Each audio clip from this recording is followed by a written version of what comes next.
Well, 2013 was a great year for moviegoers. From Iron Man to The Man of Steel, a year of Hobbits, Hunger Games, and outer space. Film reviewer Jason Gorber has seen them all, and he's come up with his personal top 5 films of 2013. Jason, good to see you again. Let's start with your number 5 movie, a film set in 1976 in the fictional town of Red Crow. The movie Rhymes for Young Ghouls. I thought it was probably semi-important to put a Canadian film on this list, and this is an extraordinary film. It's not only a great Canadian film, it's a great film, period. And it's also a debut film by Jeff Barnaby. Basically telling the story of a residential school system, young Aboriginals that were taken and put into institutions, but really done as a fable, as almost a fairy tale. It's very dark, it's very challenging, but it's a really extraordinary film and one of the best things to come into this country this year. Number 4 on our list, rather, on your personal best list of 2013, The Act of Killing. Again, in a year that we've had extraordinary documentaries, I thought I should also have a documentary on here. I actually saw this in TIFF 2012, so I'm cheating a little bit, but this is up. It's on the short list for Oscars. This is a film about a guy who goes to Indonesia and gives cameras to the people that killed literally millions of people to tell the story. Imagine the Nazis won the Second World War, and they're telling the story in the 60s. And they're saying, go ahead, tell the story. It's an exceptionally, it's a challenging film, but it is absolutely one of the most moving and important documentaries that has come out in decades, and it's going to be up for awards this season. Let's talk about your choice of number 3, a movie from the mainstream, as it turns out. It's Ron Howard's tale about a Formula One rivalry, and we have a clip of that. Let's have a look. Great. Agreement with another driver about his wife. Why? What did he do? I'd be happy to show you if you like. Why don't they make it safer? Risk of death turns people on.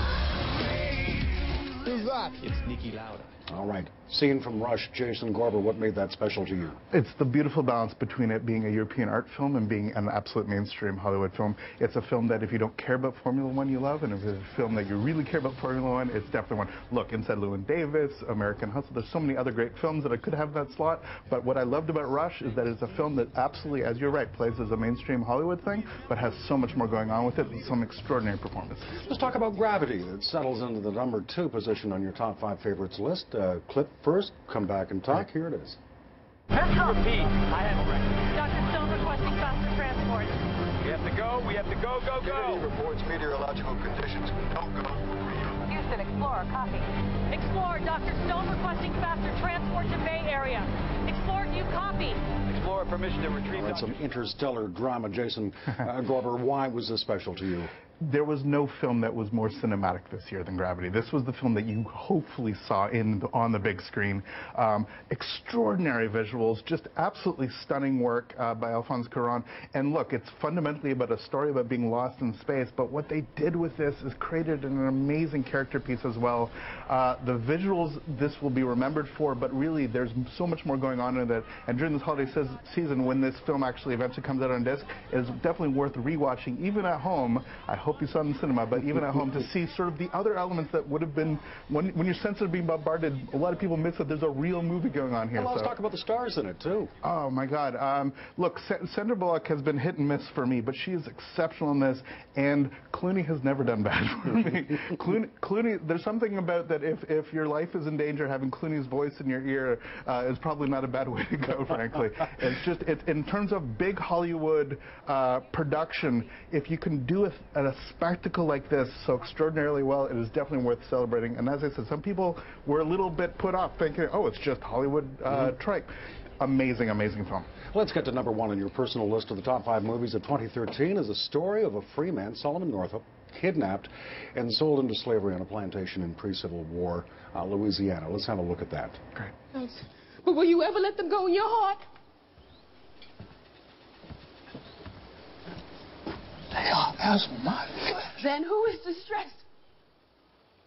Do I upset the master and the mistress? Do you care less about my lust than their well-being? Master Ford is a decent man. He is a slaver. Under the circumstances. Under the circumstances, he is a slaver.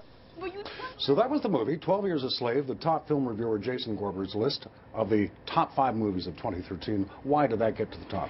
There is no film that will be talked about more at awards season than this one.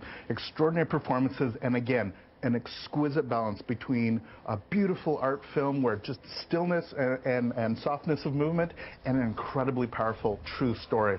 Extraordinary performances from the entire cast. There's no film that is a better movie. There's no film that is better art than 12 Years a Slave this year. Film reviewer Jason Gorber, always a pleasure to have you in. We wish you and your family a very happy New Year's as well, and look forward to seeing and reviewing more new movies with you in the coming year. Thanks for this. All the best. Happy 2014.